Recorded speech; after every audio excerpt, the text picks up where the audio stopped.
అయినా కూడా it didn't work. So అప్పుడు ఓకే ఒకటి అది. రెండోది నేను ఎంత ఎఫెక్ట్ అవ్వాలా దానికి ఒక విధంగా ఆలోచిస్తే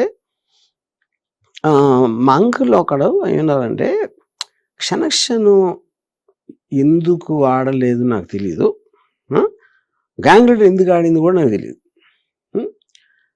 కానీ హిట్ అనేది గ్యాంగ్ లీడర్ కాబట్టి ఆ విధంగా ఆలోచిస్తే అప్పుడు ఆ సినిమా డైరెక్టర్ నాకు తెలిసి విజయ్ బాపినేడు గారు అనమాట. విజయ్ బాపినేడు గారు కన్నా నీ సినిమాకే మళ్ళీ ఎదురు చూస్తారు జనం, అది మాత్రం నువ్వు రాసి పెట్టుకో ఇర్రెస్పెక్టివ్ ఆఫ్ ద ఫ్లాప్.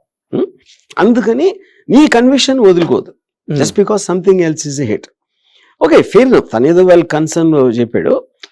నాకు కూడా నేను అలా ఆలోచిస్తే అసలు నేను శివాయి తీసాను కదా. ఇప్పుడు సక్సెస్ఫుల్ సినిమాని నేను ఇమిటేట్ చెయ్యాలి అంటే శివాయి ఎలా తీస్తాను నేను అసలు? ఇప్పుడు ఆ టైంలో ఎలాంటి సినిమాలు వచ్చి ముద్దుల మొగుడు లేకపోతే అలాంటి సినిమాలు వచ్చే టైంలో శివ అంత రియలిస్టిక్గా తీస్తే ఆడుతుందా? అప్పుడు ఎవరికైనా టెండెన్సీ సక్సెస్ఫుల్ ఫిల్మ్ ఇమిటేట్ చేస్తారు 90% of the people, maybe more you know. So అలాగా ఫ్లాప్స్ అనేది నాకేం కొత్త కాదు, చాలా తీసాను ఫ్లాప్స్ యూనో. కానీ ఇప్పుడు మొన్న సత్య చూసినప్పుడు ఏమనిపించిందంటే it is not about the film flop అయిందా సూపర్ హిట్ అయిందా కాదు. సత్య సూపర్ హిట్ అయింది ఓకే, కానీ దాని వల్ల కాదు, వేరే సినిమాలు కూడా అయిన హిట్. ఈ సినిమాలో ఉన్న ఒక ప్రత్యేకత హ్యూమన్ ఎమోషన్స్, ఆ రిలేషన్షిప్ డ్రామాస్ నేను ఒక విపరీతంగా రెస్పెక్ట్ చేసిన ఫీలింగ్ వచ్చింది నాకు. తీసినప్పుడు తెలియదు అప్పుడు అది చెప్తున్నా. తీసినప్పుడు ఎప్పుడైనా సరే మీరు బిట్స్ అండ్ పీసెస్ గా చేస్తూ ఉంటారు. ఓకే నేను ఏదో ఒక ఇన్సిడెంట్ అయిన ఉండొచ్చు, లేకపోతే ఒక క్యారెక్టర్ మీద ఇన్స్పైర్ అయి ఉండొచ్చు, లేకపోతే నేను చదివిన నవల ఏదన్నా అవ్వచ్చు. ఇలాంటి రకరకాల దాంట్లో మీరు ఒక సినిమా అనేది ఒక సిరీస్ ఆఫ్ డిసిషన్స్ ఉంటాయి. మీ ఒక్కొక్క నిర్ణయం ఒక్కొక్క వేరే వేరే టైంలో 1 year అలా తీసుకుంటారు. దాంట్లో ఏ నిర్ణయానికి ఏ ఫ్యాక్టర్స్ ఇన్ఫ్లుయెన్స్ చేసింది అని ఇంకోటి ఉంటుంది. సో ఫైనల్ గా వచ్చేసరికి మీరు వేరే వాళ్ళ అభిప్రాయాలు అంటారు కానీ మీరు చూడాలి సినిమా. అది అది అది నా పాయింట్. అది ఎప్పుడు చూడగలుగుతారు? చాలా కాలం మళ్ళీ చూస్తే you will revisit yourself. Revisit అప్పుడేంటి అప్పుడు. అందుకని అసలు ఈ సినిమా నేను తీయలేదా అని అనిపించింది నాకు సత్యం మనం చూస్తే.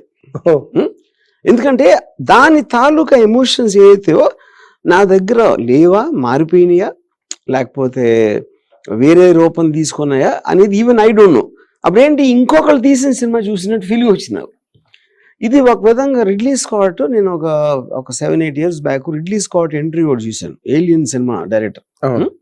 తను కూడా ఆల్మోస్ట్ 25th anniversary ఎప్పుడు చూసి ఒక సినిమా చాలా సంవత్సరాల తర్వాత చూస్తే నువ్వు తీయలేదు అనిపిస్తుంది. ఎందుకంటే మీ ఇప్పుడున్న మెంటల్ స్టేట్ కి దానికి పొంత కరెక్ట్ ఉండదు. అది బెటర్ అయిందా తక్కువైందా అంటే అది వేరే విషయం. అవునండి, అది సేమ్ పర్సన్ ఉండడు అక్కడ. ఎగ్జాక్ట్, అది అంటే you will not identify your self. Correct. But మీరు సత్య తర్వాత చాలా మంచి సినిమాలు తీశారు.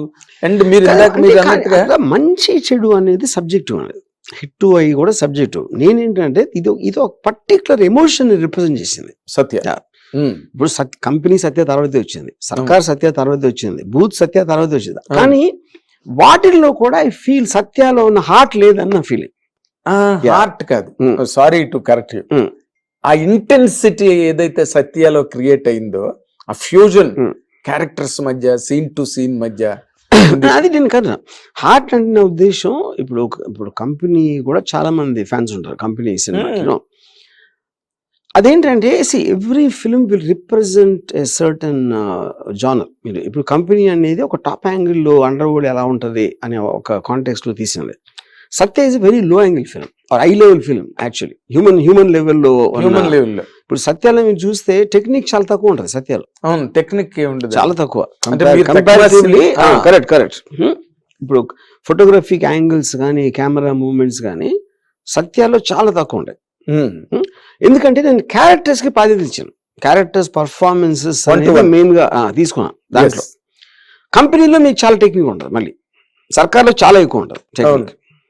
So of course each film ని అప్పుడు దాని ఎలాంటి స్టైల్లో తీయాలని ఒక డిసిషన్ తీసుకుని చేసింది అవన్నీ కూడా. అవునండి. ఇక్కడ ఏంటంటే నాకు సత్యాలు ఏమనిపించిందంటే ఆల్మోస్ట్ అది నేను రాయలేదు తీయలేదు, మనుషులు నిజంగా ఉండేవారు, నేను ఏదో కెమెరా పట్టుకుని వాళ్ళు మాట్లాడుకుంటున్నప్పుడు క్యాప్చర్ చేసేసాను అన్నంత రియలిస్టిక్ గా ఉంది ఫిల్మ్ అది. అది క్యారెక్టర్స్ మనలో వచ్చింది అది. ఎస్, లైవ్ క్యారెక్టర్స్ లాగా ఉంటాయి. కరెక్ట్. ఏ పాత బస్తీల్లోనో కోటిల్లోనో తిరిగే మనుషుల మధ్య మీరు అన్నట్టుగా కరెక్ట్. అయితే అంటే మీరు నార్మల్ గా మీ ట్వీట్ లో మీరు చెప్పినట్టుగా రంగీలా, సత్య ఇవన్నీ వీటితో completely I'm not drunk on alcohol but drunk on these victories అని అన్నట్టుగా, అంటే అంత మీరు క్రియేట్ చేసిన కంటెంట్ మీదే ఇదేమో మీరు నేనైనా తీసేది అనుకుంటున్నాను, అవేమో నేను అసలు I'm fully drunk on those successes అన్నారు. అసలు ఈ రెండింటి మధ్యలో కాంట్రాస్ట్ నాకు really I could not really. నేను అదే అంటున్నాను, ఎందుకంటే ఇప్పుడు మీరు ఇది 27 years అయిపోయింది. ఆ టైంలో తీసింది నేనే, అది ఎవ్రీబడి నోస్. కానీ ఈ తర్వాత దానికి వచ్చిన పేరు కానీ మిగతా సినిమాలకు వచ్చిన పేరు దాంతో తెలియకుండా నా మైండ్ ఒక కనెక్షన్ కట్ అయిపోయింది అంట. ఓకే, ఆ ఎమోషన్ అనేది మర్చిపోయినాను.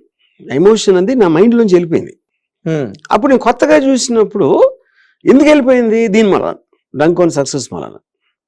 అంటే ఇప్పుడు ఒకవేళ సపోజ్ ఒకటి మీరు మీరు ముందు చాలా ముందు రోజులు మీ దగ్గర డబ్బులు ఎక్కువ ఉండకపోవచ్చు, మీ దగ్గర ఒక ఏదో ఒక పోవర్టీని కానీ ఒక కష్టాలను కానీ అనుభవిస్తారు.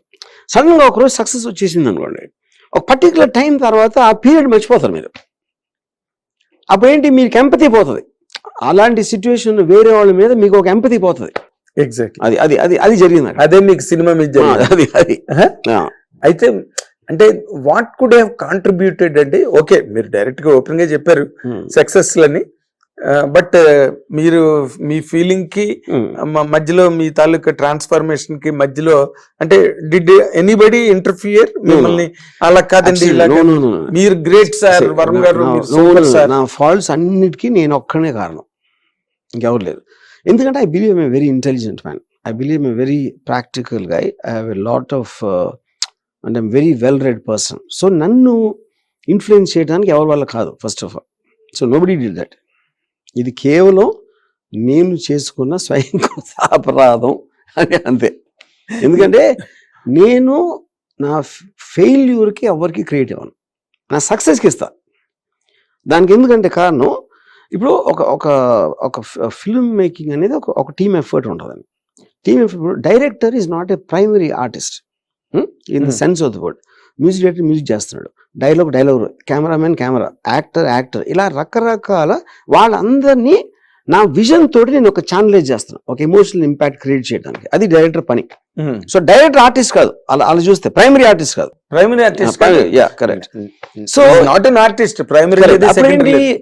ఎవరెవరు కాంట్రిబ్యూట్ చేశారు నాకు, ఈ పర్టికులర్ డైలాగ్ ఫలానా కూడా చెప్పాడు, ఈ పర్టికులర్ షార్ట్ ఇలా ఐడియా వచ్చింది, ఈ పర్టికులర్ ఇది, వీళ్ళందరి కాంట్రిబ్యూషన్ నేను తీసుకున్నా. సో వాళ్ళకి నేను సక్సెస్ క్రియేట్ ఇవ్వాలి, వాళ్ళందరూ కలిస్తేనే వచ్చిందని. ఫెయిల్యూర్లు ఏమవుతుందంటే నా ఒక్కడిదే ఉంటుంది. ఎందుకు ఉంటుందంటే వాళ్ళందరూ నా విజన్ పనిచేశారు, నా విజన్ రాంగ్ అయినప్పుడు వాళ్ళందరూ రాంగ్ వెళ్తారు. అప్పుడు ప్రైమరీ కారణం ఎవరు, నేను అది చెప్పేది. బట్ మీ టీము, మీ క్వార్టరియో ఎవరో ఉన్నారు అనుకోండి, వాళ్ళు వర్మ గారు మనం కరెక్ట్ గా వెళ్ళట్లేదండి, రాంగ్ కనీసి చెప్తారు, చెప్పింది మీరు వినరు కదా, అది కూడా పాయింట్ కాదు. కరెక్ట్ గా వెళ్ళట్లేదు ఎవరికి తెలియదు ఫస్ట్ ఆఫ్ ఆల్ కరెక్ట్ ఏంటనేది, పాయింట్ 1. ఇప్పుడు మీరు చాలా మందిని చెప్పాను వినలేదు అంటారు, చాలా అట్లు అంటారు. కానీ ఫైనల్ గా డిసిషన్ ఎవరు తీసుకోవాలి అంటే, ఉదాహరణకి నాకు ఆ మధ్యన ఒకడు మీ కెమెరా యాంగిల్స్ అన్ని ప్రెడిక్టబుల్ అయిపోతున్నాయి అని చెప్పాడు. అంటే అది సలహా ఇచ్చినట్టే కదా, అది చేయొద్దని. అప్పుడు నేను ప్రాక్టికల్ గా దాన్ని ఆచరించాను అనుకోండి, నేను మళ్ళీ నెక్స్ట్ సినిమా తీసినప్పుడు కెమెరా నా ఇన్స్టింక్ట్ తో ఒక యాంగిల్ పెడతాను. అప్పుడు వీడిది గుర్తొచ్చింది అనుకోండి, అప్పుడు వాడిని పిలిచి అడగాలి ఎక్కడ పెట్టాలని, లేకపోతే నాకు నమ్మకం లేని యాంగిల్ పెట్టాలా. అది పాయింట్. నమ్మకం లేని అంటే ఇప్పుడు ఫర్ ఎగ్జాంపుల్ నమ్మకం అంటే నాకు కన్విన్సింగ్ లేదు, కానీ నా యాంగిల్ అది నా యాంగిల్ అనేది ప్రెడిక్టబుల్ అయింది కాబట్టి నాకు నచ్చిన యాంగిల్ పెట్టాలి. అప్పుడేంటి, మీ కన్విక్షన్స్ మీరు వదిలేసి వేరే కోసం చేస్తున్నారు, అది ఇంకా డేంజరస్. అది ఇంకా డేంజరస్ కదా, అది సూపర్ డేంజరస్. ఇప్పుడు సలహాలు ఎలా ఇస్తారు ఎవరైనా, మీరు పాలిటిక్స్ లో తీసుకోండి, ఇది చేస్తే గవర్నమెంట్ అది వస్తుంది, ఇది చేస్తే సినిమా ఆడదు, అది చేస్తే బిజినెస్ నడవదు, ఎన్ని సలహాలు అందరూ ఇస్తూనే ఉంటారు కదా. అవునండి. అప్పుడు ఆ సలహా అది వర్కౌట్ అవ్వలేదు అనుకోండి, ఇలా తీయొద్దు అని చెప్పాడు సపోజ్ ఒకడు, నేను తీస్తే అది ఫ్లాప్ అయింది అనుకోండి, ఆ రోజు చెప్పాను ఏం లేదు అంటాడు. ఒకవేళ హిట్ అయింది అనుకోండి, ఆ సలహా ఇచ్చినట్టు కూడా మర్చిపోతాడు. ఇది basic fact of life, human nature అండి, హ్యూమన్ నేచర్. సో మీరు ఒక 10 మందిని అడిగారు అనుకోండి, ఒకటి చెప్పి 10 మంది 10 రకాలు చెప్తారు. ఎందుకంటే ఎవరి వ్యూ పాయింట్ ఆడుతూ ఉంటది. అప్పుడు మీరు డెసిషన్ తీసుకోవడానికి మీరు ఫీడ్బ్యాక్ తీసుకోవచ్చు, ఫైనల్ డెసిషన్ మీదే ఉండాలి. ఇప్పుడు ఫీడ్బ్యాక్ అంటే ఏంటి అర్థం, ఇప్పుడు చెప్పేవాడి, ఇప్పుడు సపోజ్ నాకు ఒకటి చెప్పాడు అనుకోండి, ఇది బాగాలేదండి, ఇలా ఉంటే బాగుంటుంది అన్నాడు. నేను నన్ను ఏమో అడుగుతాను, నువ్వు లాస్ట్ సినిమా ఏం నచ్చిందని అడుగుతా అని. వాడు ఏదో చెప్తాడు, ఆ సినిమా నాకు నచ్చి ఉండదు అనుకోండి, అప్పుడు ఎలా వింటానండి? ఓకే, ఆడొక సక్సెస్ఫుల్ సినిమా ఏదో చెప్తాడు, సక్సెస్ఫుల్ అందరూ చెప్తారు, సక్సెస్ఫుల్ సినిమా చెప్తారు, దానికి పెద్ద గొప్ప ఇదేంటి, అంతే కదా. అప్పుడు బ్లైండ్ గా కాపీ కొట్టాలి. ఇప్పుడు ఎలా ఉంటుందంటే, ఇది నాకు ఒకడు కల్కట్టా నుంచి ఒక గ్రూప్ వచ్చారు, ఒక సినిమా తీయమని, ఒక 15-20 years బ్యాక్. మాన్సూన్ వెడ్డింగ్ లా అని పెద్ద హిట్ అయింది అప్పుడు. మాన్సూన్ వెడ్డింగ్ లాంటి సినిమా తీద్దాం అన్నాడు. అంటే నేను మాన్సూన్ వెడ్డింగ్ లాంటి సినిమా ఎలా తీసాం కదా ఆల్రెడీ. లాంటి అంటే ఏంటి అర్థం, ఓకే అందులో ఒక ఢిల్లీలో ఒక పెళ్లి జరుగుతుంది, అప్పుడు హైదరాబాద్లో పెళ్లి మీద తీద్దామా, చెన్నైలో పెళ్లి మీద తీద్దామా, ఏంటి దాని లాంటి సినిమా అంటే ఏంటి అసలు అర్థం. అదేంటంటే సక్సెస్ఫుల్ సినిమాల్ని కాపీ కొట్టడం అనే ఇన్స్టింక్టివ్ రియాక్షన్, అది ఇన్స్టింక్టివ్ అంతే. బిజినెస్ లో కూడా అది చేస్తారు, బిజినెస్ లో కూడా బిజినెస్ పెట్టి కొంచెం డబ్బులు వస్తున్నాయంటే అందరూ అది పెట్టేస్తారు, అందరూ అది. కానీ ఇప్పుడు మీరు ఇందాక అన్నట్టుగా క్షణక్షణం సినిమా చేయడానికి లేదా అలాంటి కథను మీరు ఇది ఎంచుకోవడానికి మెయిన్ రీజన్ ఏంటండి? మెయిన్ రీజన్ ఎందుకంటే శివ మీకు ఒక బెంచ్ మార్క్ సెట్ చేసిన కంటెంట్, ఆ మోడల్ క్షణక్షణం తీసిన మెయిన్ రీజన్ శ్రీదేవి గారు. Because I was a die hard fan of her. ఆవిడతో ఒక సినిమా తీయాలి అనే ఒక విపరీతమైన కోరికతో తీసిన సినిమా. శ్రీదేవి గారు లేకపోతే తీసి ఉండదు. అది అందులో ఒక మిస్టేక్ అది జరిగింది. నేను శ్రీదేవి గారు ఆల్రెడీ వెంకటేష్ హీరో, సో ఇప్పుడు నేను వెంకటేష్ ఆల్మోస్ట్ సినిమాలో 30-40 minutes తర్వాత వస్తాడు. అవును, వచ్చినా కూడా నాగార్జున రేంజ్ ఇంట్రొడక్షన్ ఇవ్వాల, అంటే ఆ సినిమాలో కుదరలేదు, ఆ స్టోరీ డిఫరెంట్ కాబట్టి ఆ స్టోరీ డిమాండ్ చేయాలి. కానీ శివ చూసి క్షణక్షణం థియేటర్లోకి వచ్చిన వాళ్ళు అందరూ కూడా అదే ఎక్స్పెక్ట్ చేస్తారు కదా, అదే ఎక్స్పెక్ట్ చేస్తారు. మళ్ళీ ఒక సైకిల్ చైన్ లాంటి ఎపిసోడ్ ఉంటుంది, లేకపోతే ఇది ఉంటుంది, ఓపెనింగ్ ఎపిసోడ్ ఉంటుంది. ఆ మూడ్ లో వచ్చినప్పుడు ఐ కుడెంట్ సాటిస్ఫై.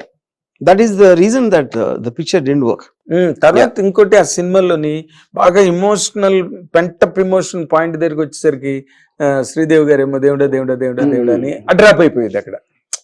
ఇప్పుడు అది ఇంకా వేరే చాలా మందికి అది నచ్చింది. Very good.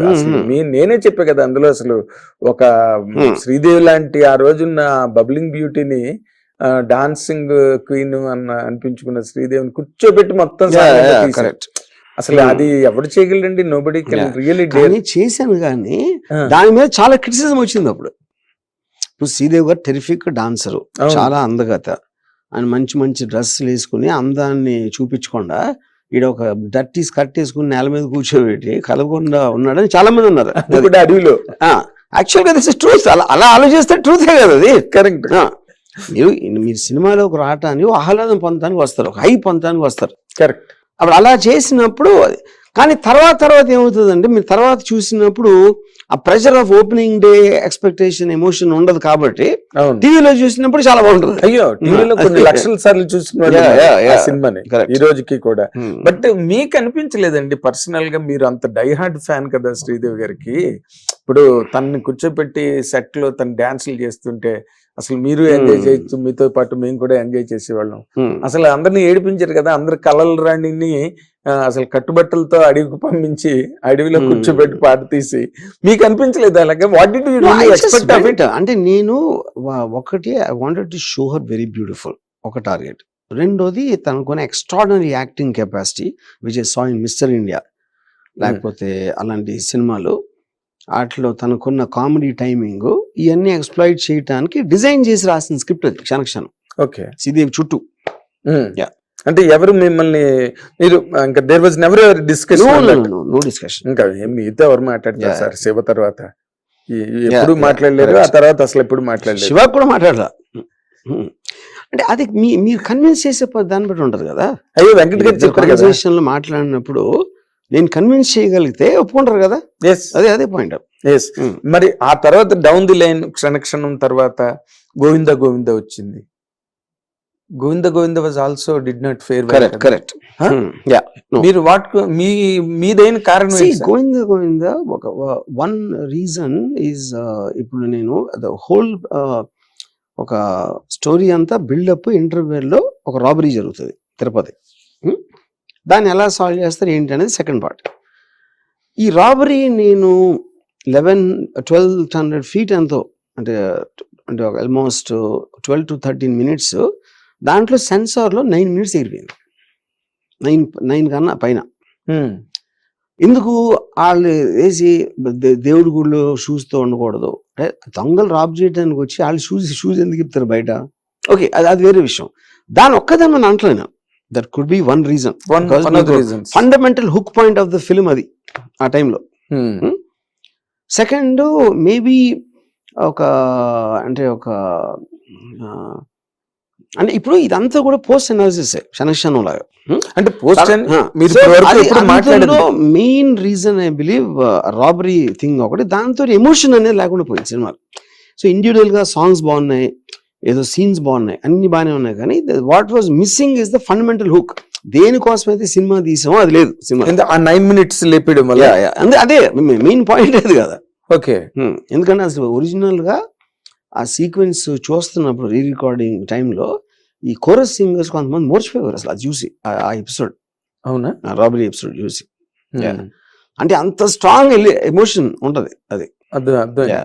కానీ మీరు టైటిల్ కూడా మంచి టైటిల్ అండి, అంటే పాపులర్ కొలెక్టివల్ టైటిల్ గోవింద గోవింద అని అంటారు. ఆ టైంలో చాలా మందికి రివర్స్ గోవింద గోవింద అంటే they felt it was very negative title. అంటే మనం ఒక గోవింద అంటాం కదా, గోవింద గోవింద అంటే పోయిందని నెగిటివ్ ఆస్పెక్ట్ లో చూసేవారు చాలా మంది. అది మరి దత్ గారు వజ్ర కిరీటం అనేదో మీకు సజెస్ట్ కదా. కరెక్ట్.